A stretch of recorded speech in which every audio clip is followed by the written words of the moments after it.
Oimore oyaore kamoro amora ma intie. Welcome to this channel. This is the Luo English Dictionary channel, and this is a test of the live stream. Today we want to read. What do I somo do Luo? So reading is called somo. We want to read the Luo language.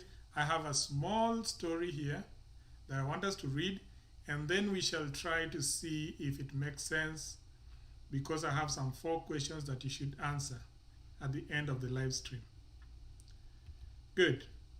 So let's start by reading the first part. Chakra Work. Otieno gi Onyango ne pok oromoga nyaka ne piny chakre. Ema ne gin osiepe.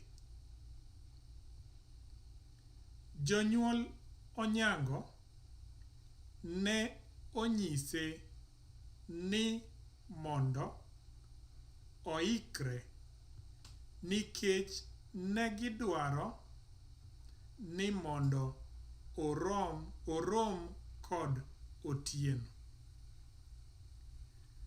Jonyuol Otieno bende ne onyise ni oikre nikech ne gidwaro ni Onyango.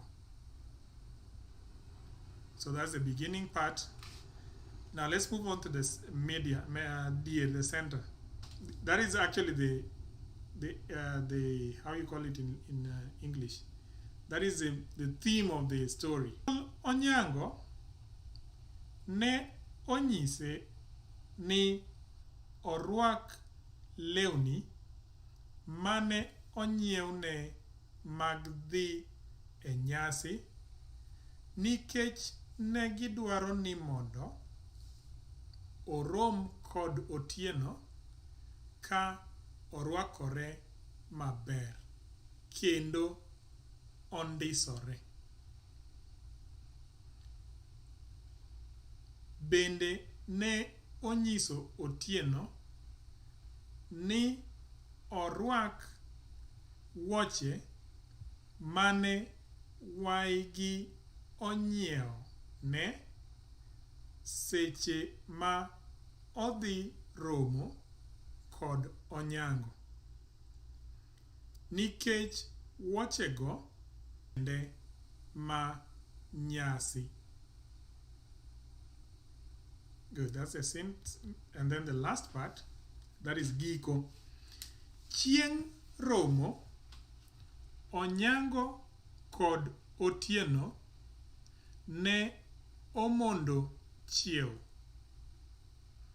Jonyuolgi ne oiko ginyi sa achiel. Bang'e, Onyango ne owuok dalagi ka oriembo ndiga, to Otieno bende ne owuok dalagi ka owuotho. Jonyuolgi ne omiyogi ong'we yamo mondo gitudre ka gichopo e chiro maduong' mar Kibuye. So that is the story.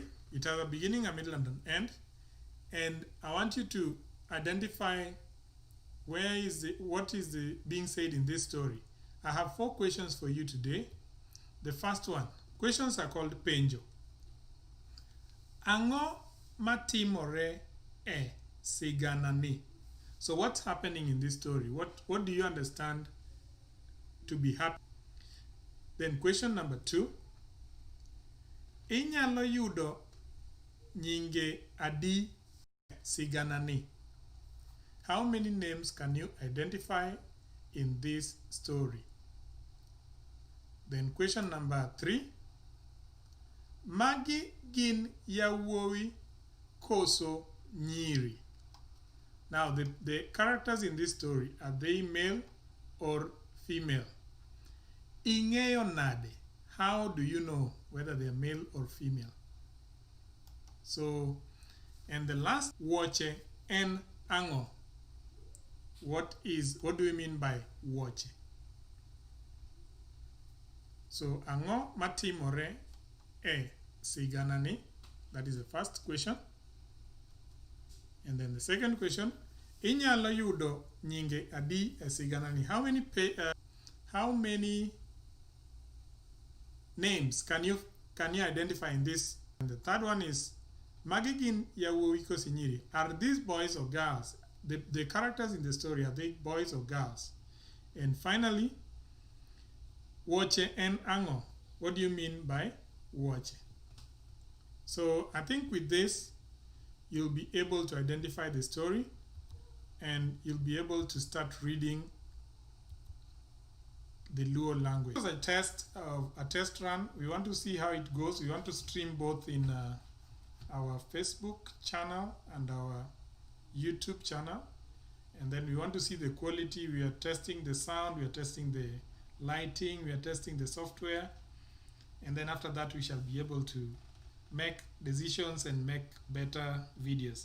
So if you have a question, if you have something to say, please let us know, and we shall be glad to improve as we go. I wish you happy reading, and you can go repeat the video as many times as you want.